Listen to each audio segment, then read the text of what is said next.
हो गया sir. Competitive world में आप सभी का स्वागत है।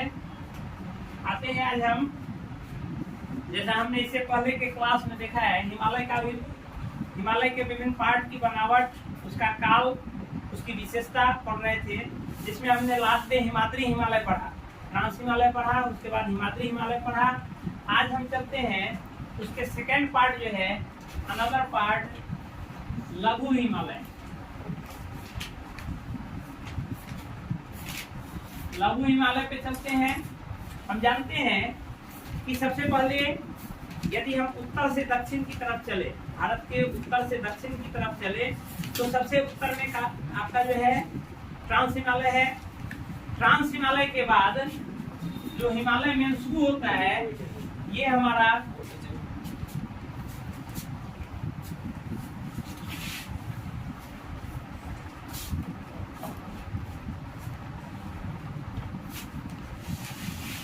ऐसे एक लंबी श्रृंखला गुजरती है।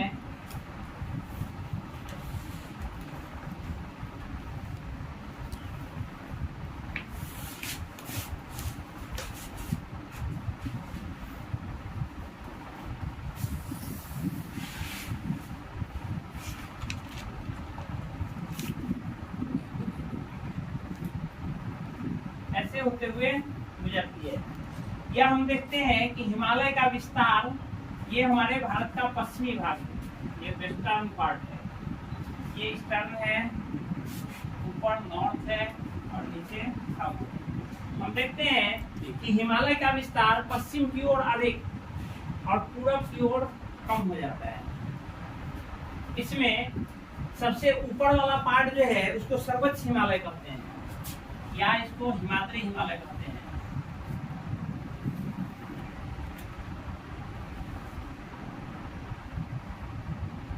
के नीचे यह जो भाग है,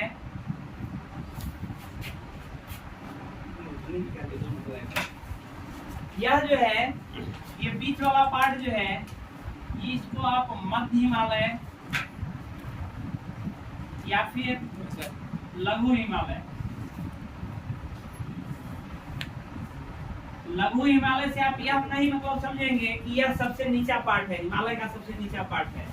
लघु जरूर नाम है, लेकिन यह हमारा लघु हिमालय का मतलब हिमालय के तीन पार्ट, जो बृहद हिमालय है, लघु हिमालय है और शिवालिक हिमालय है, इस तीनों में सबसे नीचा पार्ट नहीं है, यह मिडिल का पार्ट है, इसलिए इसको मध्य हिमालय भी कहते हैं। और ऊंचाई में भी ये हमारे जो लास्ट पार्ट है शिवालिक हिमालय, उससे ऊंचा है। हम इससे पहले पढ़ चुके हैं कि सर्वोच्च हिमालय की औसतन ऊंचाई 6100 मीटर है। यह जो आपका मध्य हिमालय है, इसकी औसतन ऊंचाई आपका 3000 मीटर से लेकर 4500 मीटर तक है। आपकी शिवालिक हिमालय की ऊंचाई मात्र 600 मीटर, 800 मीटर से लेकर 600 मीटर से लेकर टोटल 1500 मीटर तक है। इसकी औसतन ऊंचाई, इसको आप शिवालिक हिमालय कहते हैं।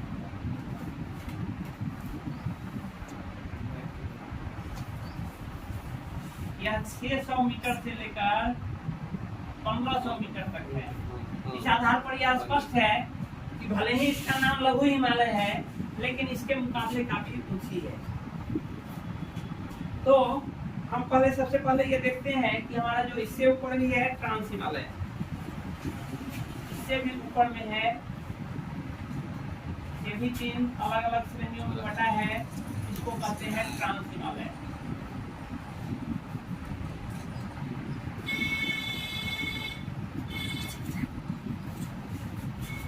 इसमें हमने पूर्व में भी पढ़ा है कि इसके निर्माण के काल को हमने पूर्व में भी पढ़ा है। तो हम जानते हैं कि सबसे पहले ट्रांस हिमालय का निर्माण हुआ है, फिर सर्वोच्च हिमालय या बृहद हिमालय का निर्माण हुआ है, उसके बाद मध्य हिमालय का निर्माण हुआ है, और सबसे लास्ट में आपका शिवालिक हिमालय का निर्माण हुआ है। तो काल का जो नामकरण किया गया है, ये ट्रांस हिमालय का निर्माण क्रीटेशियस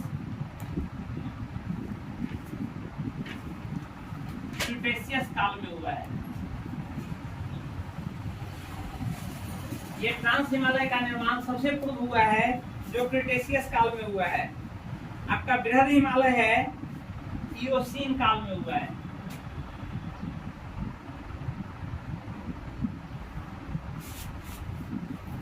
इओसीन काल में हुआ है।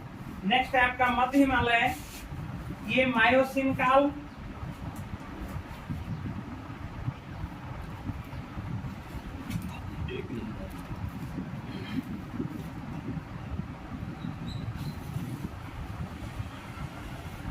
और ये शिवालिक हिमालय जो है इसका निर्माण प्लायोसीन काल में हुआ है। यदि काल के आधार पर पूछता है, कभी कभी आपको फुट मिलान करने के लिए दे देगा कि हिमालय के विभिन्न पार्ट का निर्माण किस किस काल में हुआ है, तो आप इसको याद रखेंगे कि ये विभिन्न काल में इस ढंग से इसका निर्माण हुआ है। अब हम आते हैं इसकी कुछ जो अभी हम सर्वोच्च हिमालय पढ़ चुके हैं, मध्य हिमालय की बहुत सारी कुछ विशेषताएं हैं, उस पर चर्चा करते हैं।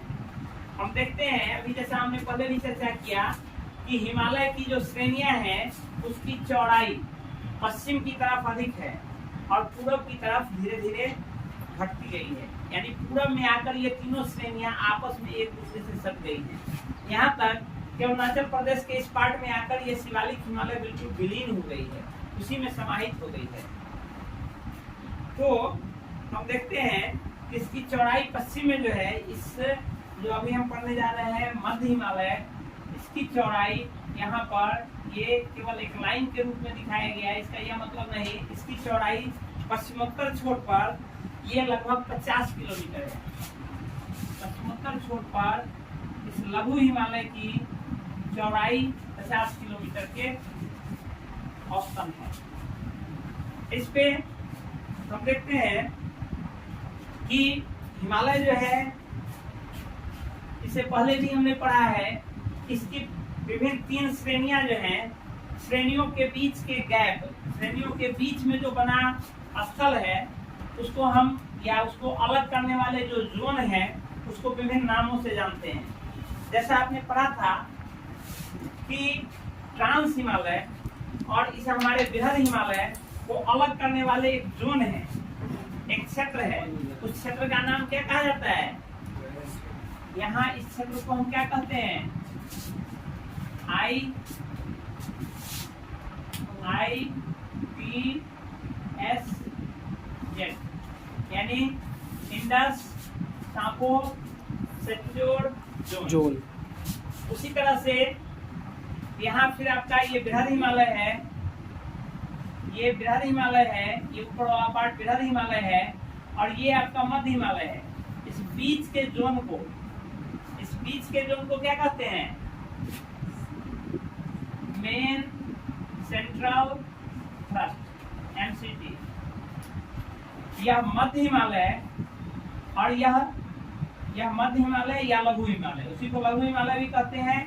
ये मध्य हिमालय और यह शिवालिक हिमालय, इस बीच के जोन को क्या कहते हैं? Main boundary fault. और ये जो आपका है शिवालिक हिमालय और इसके नीचे जो मैदानी भाग है, इस बीच के जोन को भी एक नाम दिया गया है, हिमालयन HFF, हिमालयन फ्रंटल। ये जोन जो है सो इसका नाम HFF है।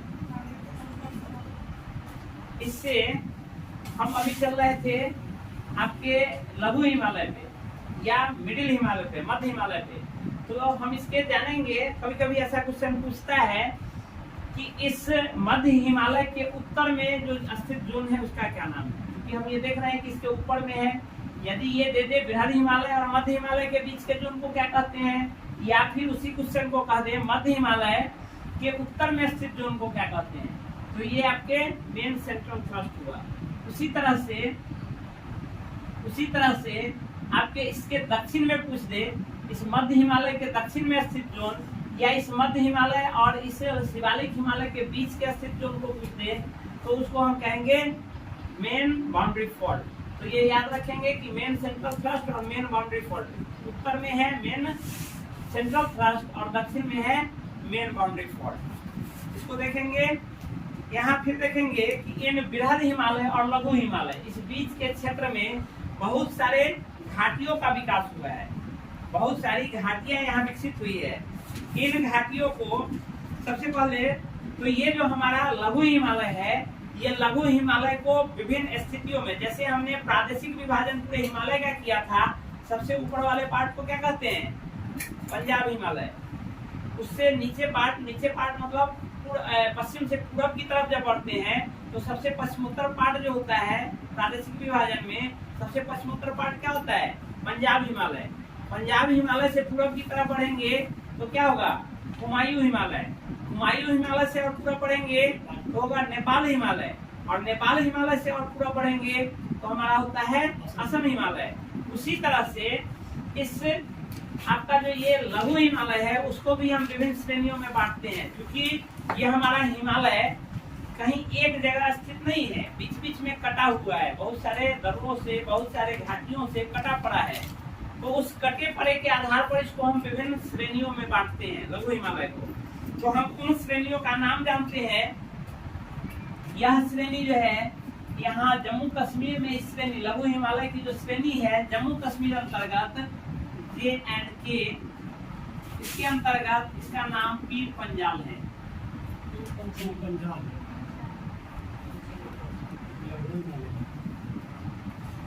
पीर पंजाल श्रेणी इसको बोलते हैं। ठीक है, इसको आगे आते हैं हिमाचल प्रदेश। जम्मू कश्मीर के नीचे हिमाचल प्रदेश है। हिमाचल प्रदेश के क्षेत्र को हम कहते हैं, हिमाचल प्रदेश के क्षेत्र में इसको कहते हैं भौवाधर श्रेणी। हाँ, भौवाधर श्रेणी। यह पार्ट विभिन्न टुकड़ों में कटा है।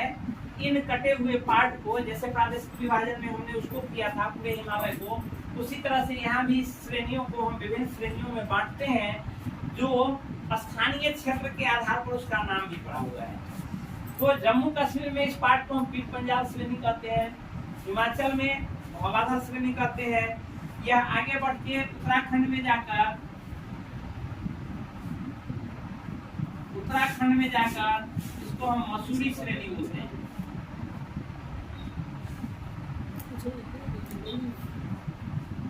मसूरी श्रेणी बोलते हैं।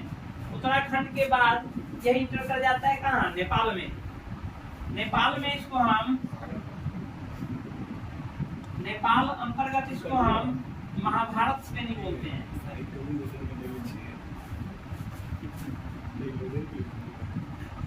नेपाल अंतर्गत जाने पर इसको हम महाभारत श्रेणी बोलते हैं।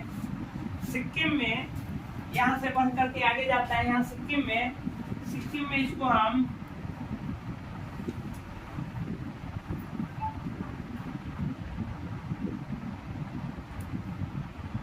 दार्जिलिंग श्रेणी बोलते हैं।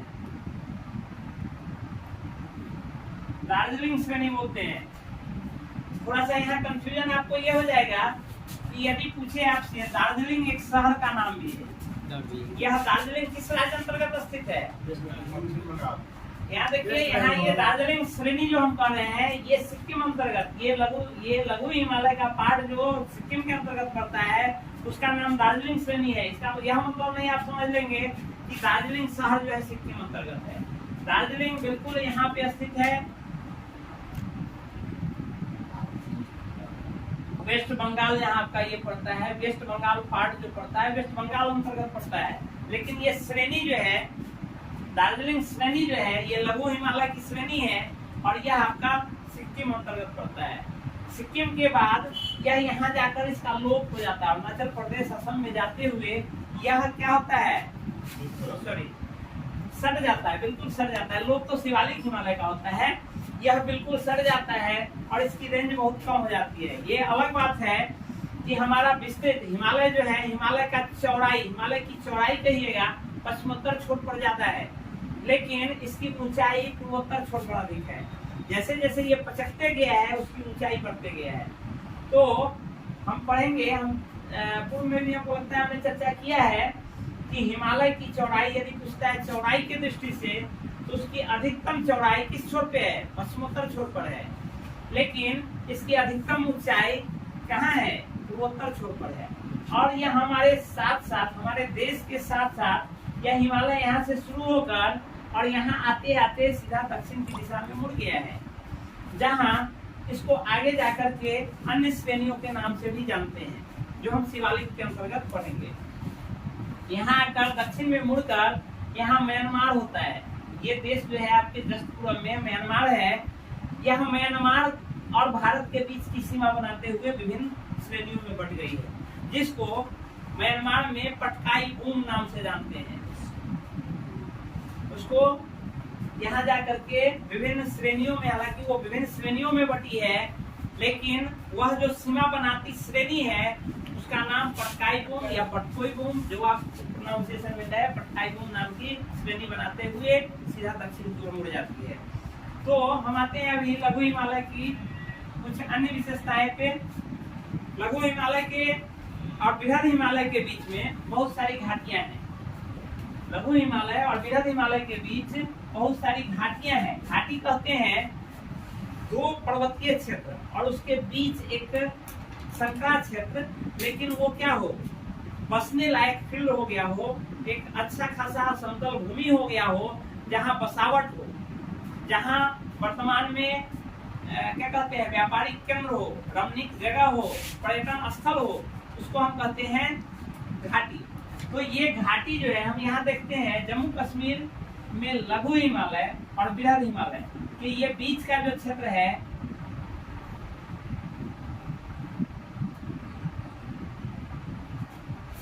लघु हिमालय और बृहद हिमालय के बीच का ये जो क्षेत्र है, ये हमने कहा था कि जब इस लघु हिमालय का जब हम ये वर्गीकरण कर रहे हैं, तो इस बीच के क्षेत्र यानी जम्मू कश्मीर में पड़ने वाले क्षेत्र को कौन सी श्रेणी कहते हैं? पीर पंजाल श्रेणी कहते हैं। तो ये पीर पंजाल श्रेणी और ये बृहद हिमालय, इस दोनों के बीच में यहाँ पर जो घाटी है, इस घाटी को कहते हैं कश्मीर घाटी। कश्मीर घाटी यानी आपसे पूछेगा कि कश्मीर घाटी कहाँ स्थित है? बृहद हिमालय और लघु हिमालय के बीच। यदि उसकी श्रेणी दे दे तो कौन सी श्रेणी? पीर पंजाल श्रेणी और बृहद हिमालय के बीच हमारा जो है कश्मीर घाटी स्थित है। उसी ढंग से आगे बढ़ते हैं तो हिमाचल प्रदेश में आपका कुल्लू एवं कांगड़ा घाटी, ये सब जो है सो यहाँ पर पड़ता है। ये भी आपको लघु एवं बृहद हिमालय के बीच स्थित घाटियां हैं।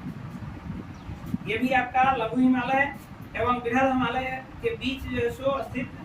अच्छा, इसको देखिए, ये मसूरी श्रेणी को, इसका उत्तराखंड में मसूरी श्रेणी नाम है। इसका एक अन्य नाम भी है, इसका एक अन्य नाम है आपको नागा टिब्बा। नागा टिब्बा श्रेणी, नागा टिब्बा श्रेणी, इसको भी याद रखेंगे। कभी कभी नाम बदल के पूछता है तो या जगह पूछ देगा कि नागा टिब्बा श्रेणी कहाँ स्थित है, उत्तराखंड में। तो ये स्थल पर हम अभी थे। ये स्थल जो है हमारा लाहौल स्पीति, कुल्लू एवं कांगड़ा घाटी, ये सब यहाँ स्थित है। उसी तरह हम आते हैं यहाँ नेपाल हिमालय में। जैसे यहाँ महाभारत श्रेणी पढ़े हैं, इसका नाम यहाँ पर नेपाल अंतर्गत जो है, यहाँ पर इसका नाम क्या है? इस लघु हिमालय का नेपाल अंतर्गत नाम क्या है? महाभारत श्रेणी। इस महाभारत श्रेणी और इस बृहद हिमालय के बीच जो घाटियां हैं, उसी में है आपका काठमांडू घाटी।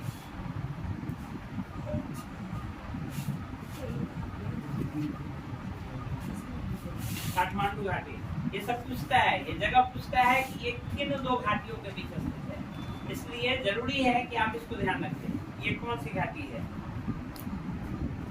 आगे बढ़ते हैं, इसमें हम देखते हैं कश्मीर और काठमांडू दोनों का दोनों यही है। यदि श्रेणी में बांट दे तो याद रखेंगे कि ये पीर पंजाल श्रेणी में है और ये यहाँ पे, क्योंकि नेपाल में इसी लघु हिमालय का नेपाल वाला पार्ट जो है उसका नाम अलग से है, उसका क्या नाम है? महाभारत श्रेणी है। तो यहाँ महाभारत श्रेणी, यदि श्रेणी अलग बांट के दे देता है तो आपका महाभारत श्रेणी और बृहद हिमालय के बीच अब आते हैं हम इस बीच में क्या कहते हैं, लघु हिमालय के ढाल पर छोटे छोटे घास के मैदान का निर्माण हुआ है। यह जो ढाल है, इसका यहाँ पे ढाल है, इस ढाल पे छोटे छोटे घास का मैदान है। क्योंकि वहाँ रमणीक स्थल होता है, ऊंचाई अधिक है, गर्मी कम होती है, तो इसलिए वहाँ क्या है, घास का मैदान विकसित हुआ है। लघु हिमालय के ढाल, हाँ, लघु हिमालय के ढाल पे घास मैदान का निर्माण हुआ है। उन घास मैदानों को हम जम्मू कश्मीर अंतर्गत जो घास का मैदान है उसको मर्द कहते हैं। घास का मैदान पश्चिमी भाग में जो घास का मैदान है उसको हम मर्द कहते हैं। जैसे इसका उदाहरण है गुलमर्ग या सोनमर्ग।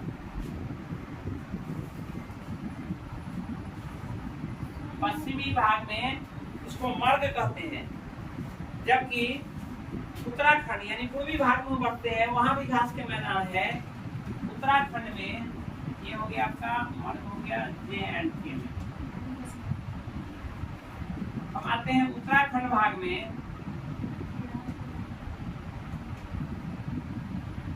यहाँ इसका नाम बुग्याल या पयार कहते हैं।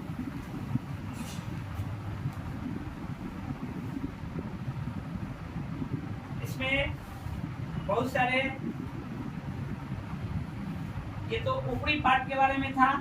घाटी जो हमने पढ़ा, अभी तक घाटी हमने पढ़ा बृहद हिमालय और लघु हिमालय के बीच। उसी तरह से कुछ घाटियां या कुछ रमणीक स्थल, कुछ पर्यटन स्थल आपके इस लघु हिमालय और इस शिवालिक हिमालय के बीच भी बहुत सारी घाटियां का निर्माण हुआ है।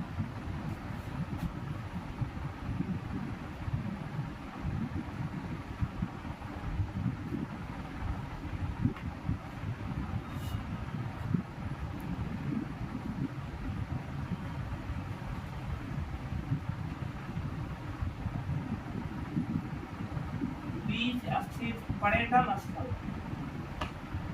क्योंकि यहाँ का मौसम सुहावना होता है, हिल स्टेशन वगैरह विकसित हुआ है इस बीच में बहुत सारा। क्योंकि यहाँ का मौसम न बहुत अधिक ठंडी होती है और न बहुत अधिक गर्मी होती है। क्योंकि ये मात्र हमारा शिवालिक हिमालय की ऊंचाई हमने चर्चा किया कि 600 मीटर से लेकर 1500 मीटर है, तो उस बीच इसके बीच अंतर्गत जो स्थित घाटियां हैं वहाँ न बहुत अधिक गर्मी पड़ती है, न बहुत अधिक ठंडी पड़ती है। तो उस हिसाब से वहाँ हिल स्टेशन पाया जाता है। बहुत सारे हिल स्टेशन विकसित हुए हैं जिनका नाम है शिमला। शिमला, ये शिमला कहाँ है, किस राज्य अंतर्गत है? हिमाचल प्रदेश। ये आपका हिमाचल प्रदेश अंतर्गत। नेक्स्ट आपका है मसूरी, चक्राता, नैनीताल। मसूरी, चक्राता, नैनीताल, रानीखेत,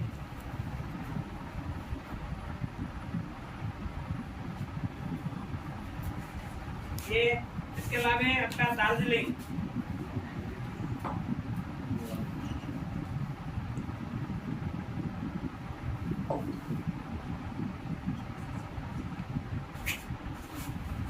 दार्जिलिंग, ये सब विभिन्न घाटियां विकसित हुई है जो लघु हिमालय एवं शिवालिक हिमालय के बीच अंतर्गत स्थित है। ये सब जो है आपका, ये टोटल का टोटल उत्तराखंड अंतर्गत स्थित है। एक दार्जिलिंग है जो आपका वेस्ट बंगाल में स्थित है।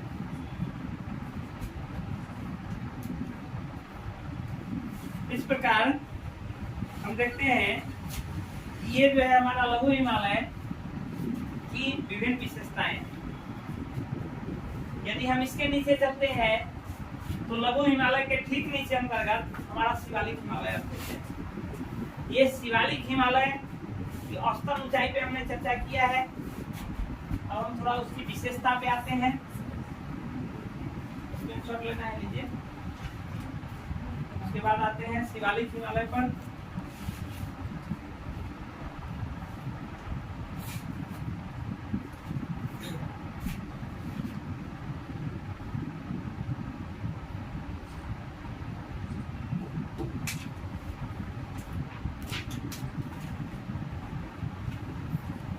इसके बाद आते हैं शिवालिक हिमालय पे। तो शिवालिक हिमालय जैसा हमने पूर्व में भी चर्चा किया है कि शिवालिक हिमालय सबसे नवीनतम पर्वत है। हिमालय की विभिन्न श्रेणियों में सबसे नवीनतम, इसकी औसतन ऊंचाई सबसे नवीनतम विकसित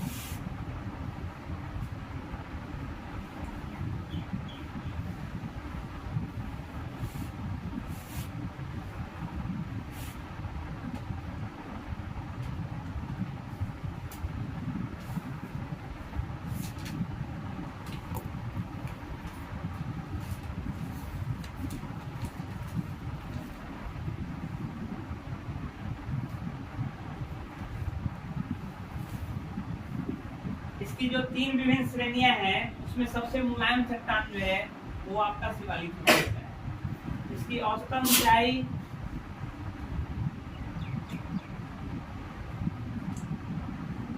600 मीटर से 1500 मीटर तक है। हम जानते हैं कि कम ऊंचाई होने के कारण वहाँ जैसे बीच में पढ़ा कि वहाँ बहुत सारे पर्यटन स्थल विकसित हुए हैं।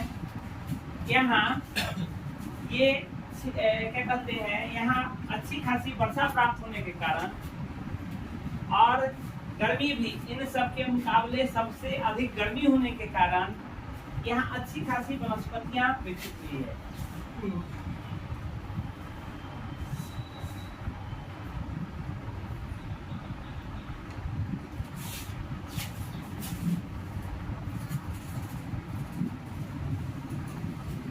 विकास हुआ है, अच्छी खासी वनस्पतियां विकसित है। इसका विस्तार जो है पश्चिम में यहाँ पाकिस्तान में पुलवामा बेसिन है।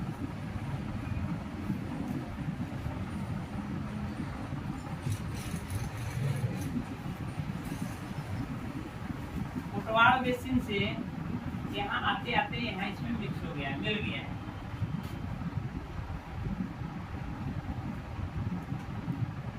यहाँ दिहांग है।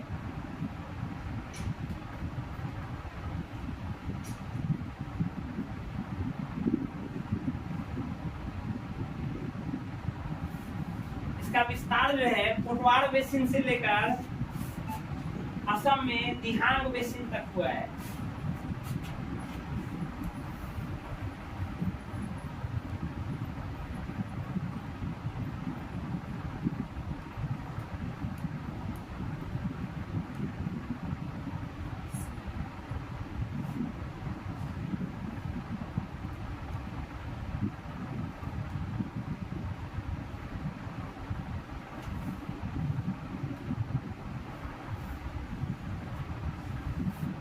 कोटवाल बेसिन से लेकर दिहांग बेसिन तक इसका विस्तार है। इसके लघु एवं शिवालिक के बीच कुछ समतल संरचनात्मक, अच्छा एक चीज थोड़ा सा मिस हुआ है, जिस समय लघु पढ़ा रहे थे, लघु में एक पॉइंट मिस हो गया है कि जम्मू कश्मीर में जो ये बनाता है, क्या बोले बुग्याल पयार,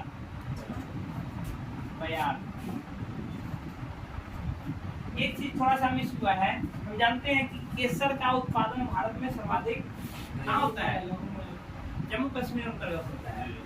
तो केसर का उत्पादन जो होता है वो एक स्पेसिफिक विशेष क्षेत्र है, वहां पे केसर का उत्पादन होता है।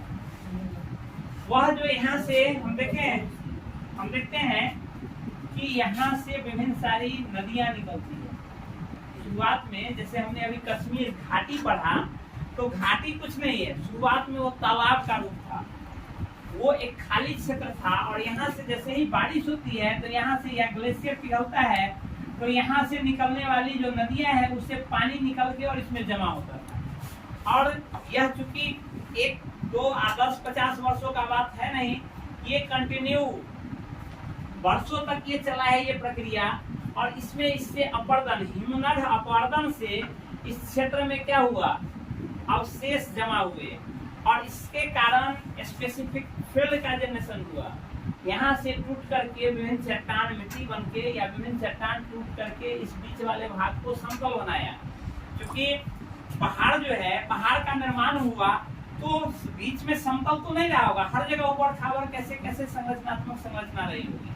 लेकिन ये कालांतर में इस अपर्दन से, हिमनद अपर्दन से, क्योंकि यहाँ तो हिम का जमाव होता है, पानी का जमाव तो बहुत कम होता है, मेन तो ग्लेशियर है वहाँ, तो ये हिम के जो कटने छटने से यहाँ जो अपर्दन होकर के यहाँ जो जमा हुआ, उससे निर्मित जगह को कड़ेवा कहते हैं। उससे हिमनद के कटाव से यहाँ जो निर्मित जगह है उसको कड़ेवा कहते हैं, कड़ेवा का निर्माण होता है। और यह कड़ेवा जो है वो केसर की खेती के लिए विख्यात होता है। तो ये कड़ेवा का निर्माण जो है कहाँ हुआ है? बृहद हिमालय और आपका लघु हिमालय दोनों के बीच के क्षेत्र में कड़ेवा का निर्माण हुआ है। और यह कड़ेवा किसके लिए? केसर की खेती के लिए उपयुक्त होता है, जिसके कारण जम्मू कश्मीर में केसर की बहुलता, केसर की खेती की प्रधानता है और हमारे देश में इसका उत्पादन सर्वाधिक जम्मू कश्मीर राज्य में होता है।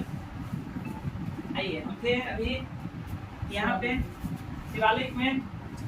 शिवालिक में हम यहाँ से आते हैं, यहाँ आकर के यहाँ देखते हैं कि यहाँ पे आकर के लोप हो जाता है। अरुणाचल प्रदेश जाते जाते शिवालिक का लोप हो जाता है।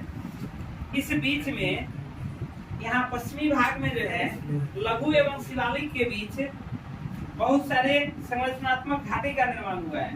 लघु एवं शिवालिक यानी इस भाग में, पश्चिम भाग में, यहाँ पे पश्चिमी भाग में जो घाटी निर्मित हुआ है इसको पश्चिम में हम दून कहते हैं एवं पूरब में द्वार कहते हैं।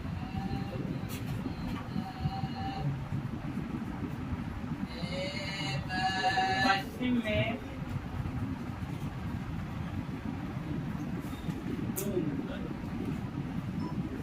और पूरब में द्वार कहते हैं। ये कहाँ निर्मित है? कहाँ निर्मित घाटियां हैं? ये कहाँ निर्मित घाटियां हैं? ये आपके मध्य हिमालय और शिवालिक हिमालय या लघु हिमालय और शिवालिक हिमालय के बीच, लघु हिमालय एवं शिवालिक हिमालय के बीच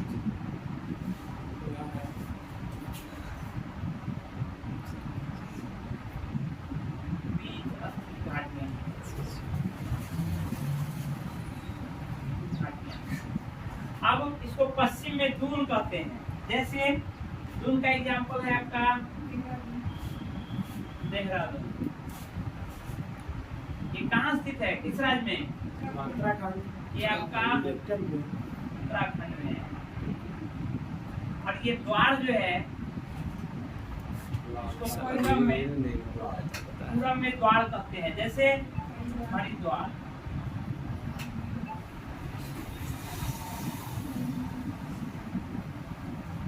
पूरब में आकर इसका नाम हरिद्वार हो जाता है।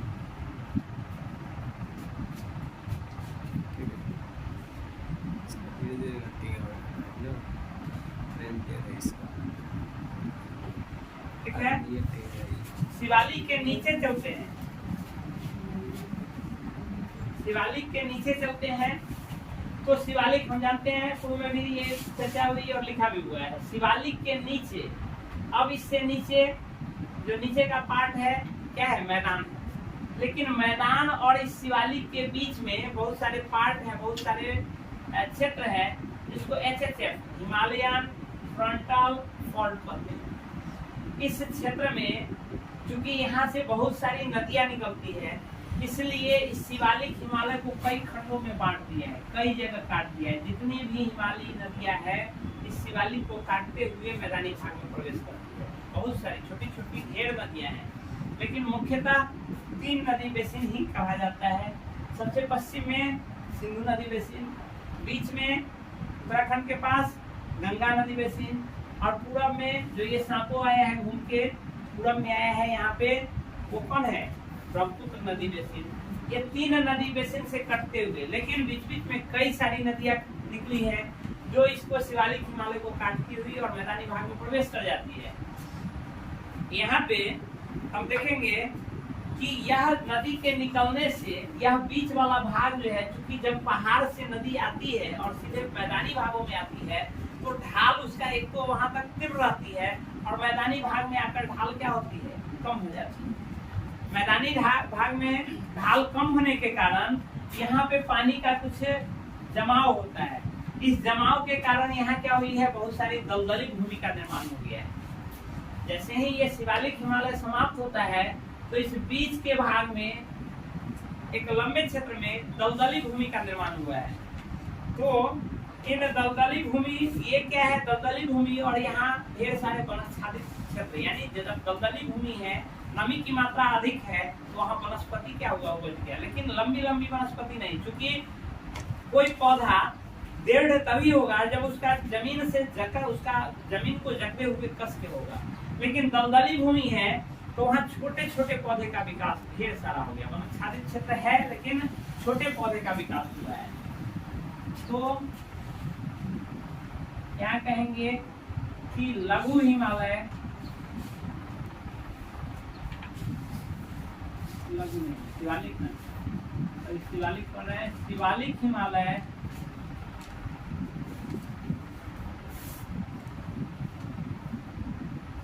एवं उत्तर के मैदान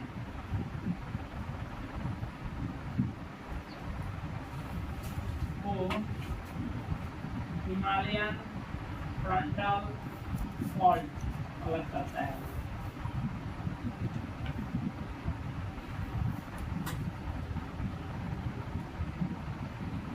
इसी दोनों के बीच फिर से नीचे विभिन्न दलदली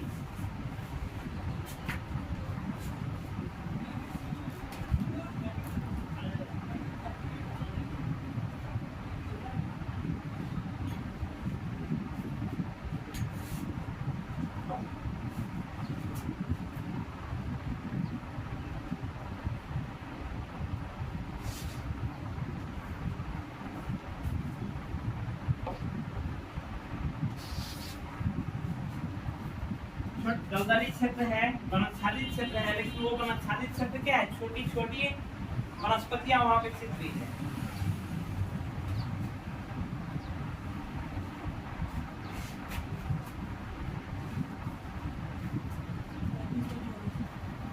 यहाँ से आकर हम देखते हैं कि यहाँ से आकर ये हमारी श्रेणियां जो हैं दक्षिण की ओर मुड़ गई है। दक्षिण की ओर मुड़कर इसको आप उत्तर पूर्वी हिमालय भी कह सकते हैं। यहाँ आकर सारी घाटियां संकरी हो जाती, सारी पर्वत श्रेणियां संकरी हो जाती है और एक दूसरे से सट जाती है। यहाँ से इसको हम उत्तर पूर्वी हिमालय कह सकते हैं। उत्तर पूर्वी हिमालय में ब्रह्मपुत्र नदी जो है हिमालय के पूर्वी सीमा का निर्धारण करती है। अर्थात ब्रह्मपुत्र नदी यहाँ पे आकर के यहाँ घुसती है और उसी के साथ साथ पर्वत भी दाहिने तरफ मुड़ करके, पर्वत भी दाहिने तरफ मुड़ के दक्षिण की तरफ मुड़ जाती है। अर्थात हम यहाँ कह सकते हैं, हालांकि उसके पार भी हिमालय का ये है, विस्तार है, लेकिन जस्ट जैसे नदी मुड़ती है तो साथ साथ पर्वत भी मुड़ जाती है। तो इस आधार पर हम कह सकते हैं कि ब्रह्मपुत्र नदी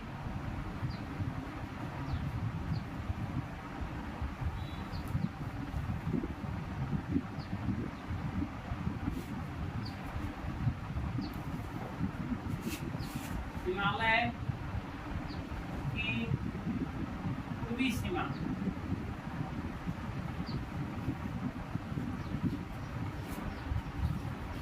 का निर्धारण करती है। हालांकि उत्तरी सीमा का भी लगभग निर्धारण करती है।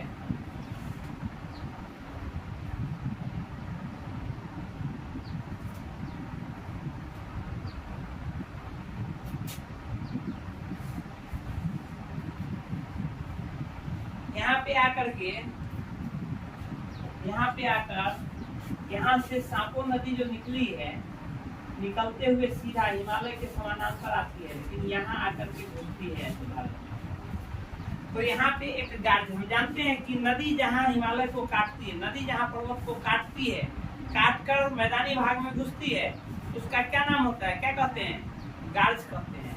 जैसे आपने पढ़ा था कि सिंधु नदी ऐसे निकलकर, और ये निकलती कहाँ से है, यहाँ इस बीच से गुजरती है। किस किस के बीच से गुजरती है? ट्रांस हिमालय की 3 जो पर्वत श्रेणियां हैं, कौन कौन?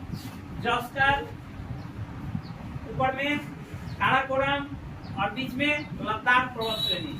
तो हम जानते हैं कि सिंधु नदी कहाँ से गुजरती है? इस जॉस्कर और इस लद्दाख के बीच से होकर बहती है। इस बीच से होकर बहती हुई यहाँ पर आकर इसको काटती है। किसको? किसको? जॉस्कर पर्वत श्रेणी को काटती है और ऐसे इसमें घुसती है। यहाँ पर एक गुंजी नामक स्थान है जहाँ पे वो काटती है। तो काट कर जो घुसती है उसका नाम गुंजी गाज रखा गया है। उसी ढंग से ये ब्रह्मपुत्र नदी पूरब की ओर जाकर आपको दिहांग के स्थान पर दिहांग गाज का निर्माण करती है। यहाँ पे आके घुसती है और ये दिहांग गाज।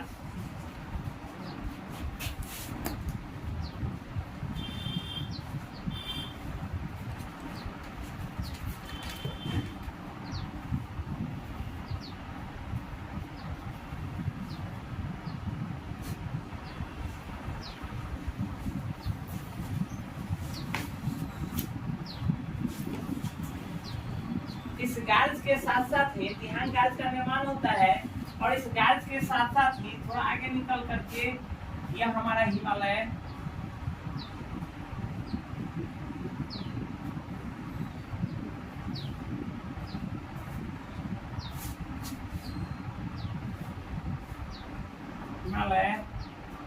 दक्षिण की ओर तीखा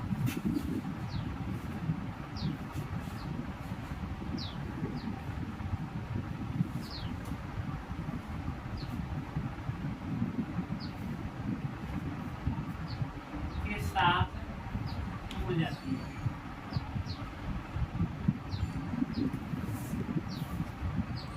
यहाँ आप देखते हैं कि तीखा तीखा इसलिए कहते हैं कि ऐसे है और सीधा मुड़ गया, ऐसा नहीं कि ऐसे होते होते होते होते ऐसे मुड़ा, तो नहीं, तीखा ऐसे हिमालय है और यहाँ पर आकर के मुड़ गया। तो ये तीखा ढाल बनाते हुए, तीखा मोड़ बनाते हुए सीधा दक्षिण की ओर मुड़ जाती है।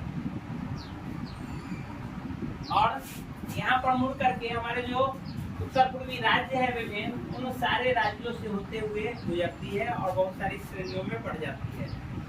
यहाँ पर क्या करता है, यहाँ बहुत सारी हम जानते हैं कि पूर्वोत्तर राज्य जो है हमारे भारत का सबसे पिछड़ा पार्ट है। पिछड़ा पार्ट होने के कारण वहाँ बहुत सारी जनजातियां निवास करती है।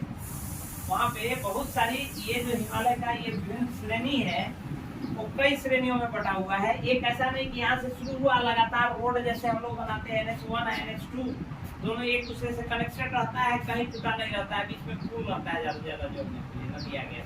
तो वैसा हिमालय, वैसी पर्वत श्रेणियां होती नहीं है, बीच में टूटी टूटी भागों के रूप में निकली रहती है, बीच में अलग अलग पार्ट रहता है। तो उसको हम उन जनजातियों के निवास स्थान, उन जनजातियों के नाम के आधार पर उस पर्वत का नामकरण कर देते हैं। इसमें सबसे पहले यहाँ जो जनजातियां पाई जाती है वो जनजातियां इन पर्वतीय क्षेत्र पे, चूंकि पर्वतीय ढाल है, उस पर्वतीय ढाल पे झूम खेती करते हैं, स्थानांतरित खेती करते हैं या झूम खेती करते हैं। यहाँ जनजातियों द्वारा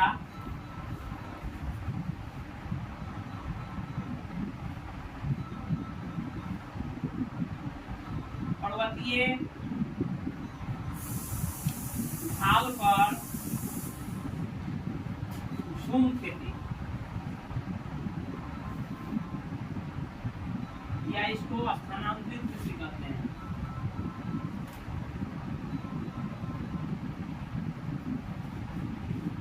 कृषि की जाती है।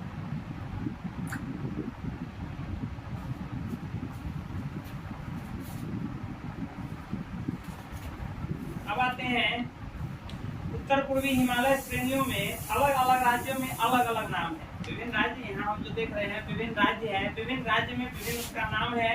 और हमने जैसा बताया कि वहाँ जो विभिन्न जनजातियां निवास करती है उन जनजातियों के नाम पर इसका नाम पड़ा हुआ है। तो इससे दो चीज इससे याद करने से याद रहेगा कि कौन सी जनजातियां, पूछता भी है कौन सी जनजातियां किस राज्य से संबंधित है। और यदि जनजाति याद हो गया तो पर्वत श्रेणी भी याद हो जाएगा कि यह पर्वत श्रेणी इस राज्य में स्थित है। इन उत्तर पूर्वी हिमालय में जो है आपका अरुणाचल प्रदेश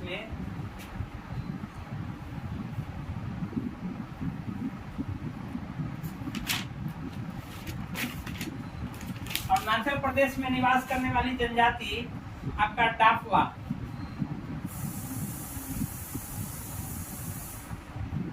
उसके बाद है आपका मीरी, अबोर, मिसमी, मीरी, अबोर, मिसमी, उसके बाद है आपको पटकाई गुम, सब अरुणाचल प्रदेश में पटकाई गुम। यह हालांकि अरुणाचल प्रदेश में है पटकाई गुम, लेकिन इसकी एक और विशेषता है कि ये किसके साथ बॉर्डर बनाती है, ये सीमा बनाती है।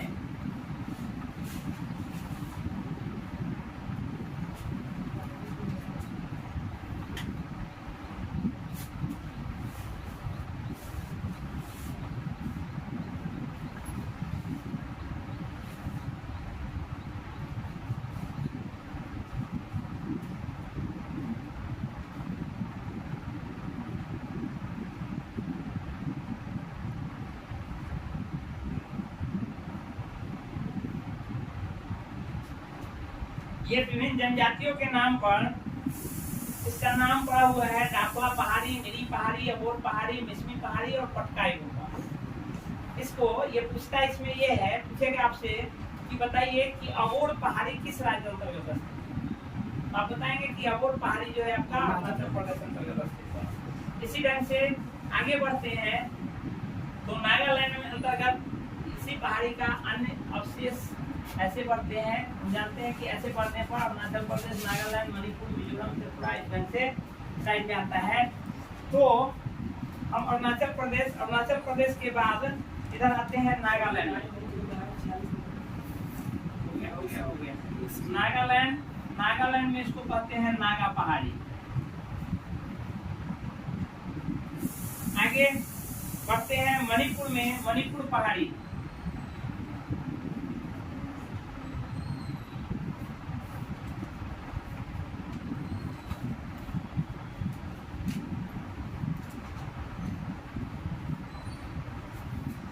उसके आगे मिजोरम में बढ़ते हैं तो मिजो पहाड़ी।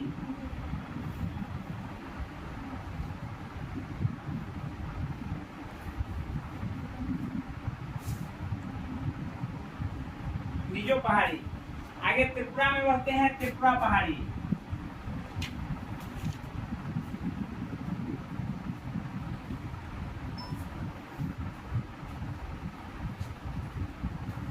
त्रिपुरा पहाड़ी। असम, मणिपुर और नागालैंड इस तीन अंतर्गत है बड़ोल श्रेणी। इस तीन अंतर्गत असम, मणिपुर और नागालैंड। असम प्लस मणिपुर और प्लस नागालैंड।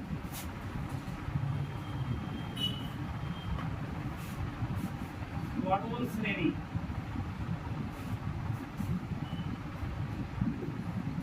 असम में ही असम अंतर्गत एक है मिकिर पहाड़ी।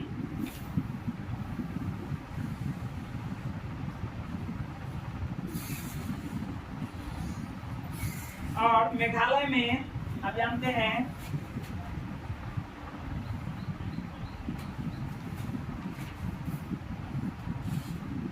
गारो, खासी, जयंतिया,